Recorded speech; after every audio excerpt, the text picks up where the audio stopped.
आंध्र प्रदेशमधील गुंटूर येथील साई भक्ताने श्री साई चरणी 788 ग्राम वजनाचा आकर्षक नक्षीकाम केलेला सुवर्ण मुकुट अर्पण केलाय।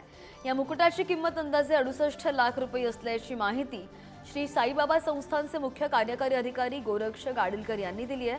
सुंदर कोरीव कलानुसार केलेला हा सुवर्ण मुकुट आकर्षक आहे आणि विविध कलात्मक पद्धतीने बारीक-सारीक कोरीव काम सुवर्ण मुकुटावर केल्याचं पाहायला मिळतंय।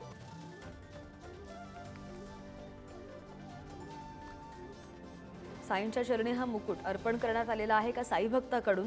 आंध्र प्रदेशमधील गुंटूर येथील साई भक्त आहे आणि या साई भक्ताने श्री साई चरणी 788 ग्रॅम वजनाचा आकर्षक नक्षीकाम केलेला सुवर्ण मुकुट अर्पण केलाय। या मुकुटाची किंमत अंदाजे 68 लाख रुपये असल्याची माहिती आहे आणि ही माहिती श्री साईबाबा संस्थानचे मुख्य कार्यकारी अधिकारी गोरक्ष गाडीलकर यांनी दिली आहे। अधिकची माहिती आमचे प्रतिनिधी प्रशांत शर्मा आपल्या सोबत आहेत। प्रशांत, सुंदर कोरीव कलाकुसर केलेला हा सुवर्ण मुकुट, काय वैशिष्ट्य आहेत या मुकुटाची जो साई चरणी अर्पण केला गेलाय?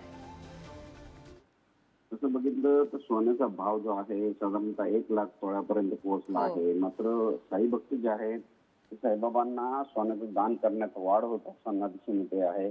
हा जो मुकुट आलेला आहे या मुकुटाला सुंदरशी अशी कोरीव काम करण्यात आलेले आहे। त्याचबरोबरीने दोन जे खडे आहेत ते जे दोन हिरवा आणि लाल रंगाचा रुबी त्यात जडलेला आहे। त्याचबरोबरीने अमेरिकन डायमंड जे आहे त्या अमेरिकन डायमंडने सुंदरसा असा ओम जो आहे तो मध्यभागी साकारण्यात आलेला आहे। सुरुवातीला हा भक्त हे मुकुट घेऊन आला होता, मात्र त्याचं माप कमी असल्याने पुन्हा त्या भक्तांनी त्या काही आणखीन सोनं घालून पुन्हा एक नवीन मुकुट बनवून आणला आहे आणि तो साईबाबा संस्थानकडे दिलेला आहे। हैदराबादच्या गुंटूर येथील हा भक्त आहे, त्यांनी नाव मात्र गुप्त ठेवलेलं आहे।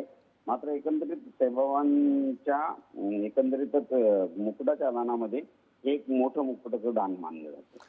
अगदी नाही, हे दान म्हणजे साईंप्रती असलेली श्रद्धा आणि भक्ती यातून झळकते। धन्यवाद प्रशांत दिलेल्या सगळ्या सविस्तर माहितीसाठी।